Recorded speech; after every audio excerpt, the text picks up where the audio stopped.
solve by square root property. Anyone wants to tell me what would be the first step, please? You move the 45 to the other side of the equal sign.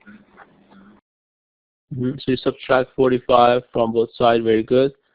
Okay, so by doing that, you would get a plus 4 squared is equal to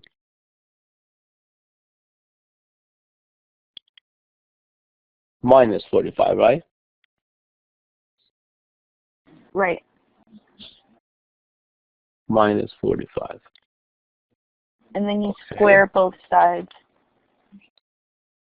And then you square both sides.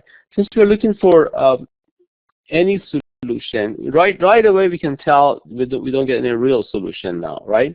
Because right. You have it's going to be an imaginary number. Right. We expect to get the imaginary number right there because something square cannot be equal to negative unless it's imaginary. So you're right. So you take a square root of both sides in this case.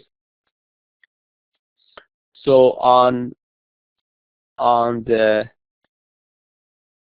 left-hand side, if I take a square root, root becomes just a plus 4.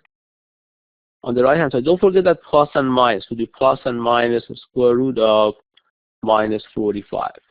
So let's just make a note here. If I have something square is equal to k, so x would be equal to plus and minus radical k. So this is what it means by solve by square root property.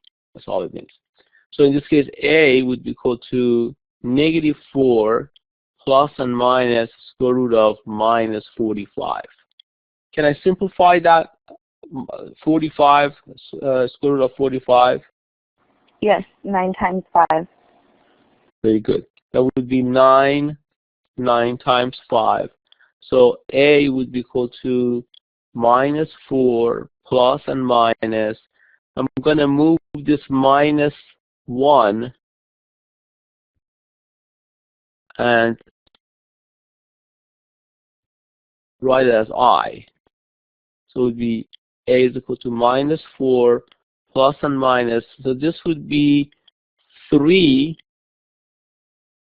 radical 5. And then in place of minus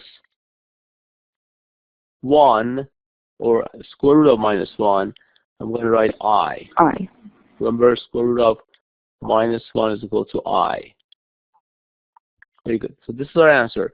A is equal to minus 4 plus and minus 3 radical 5 I.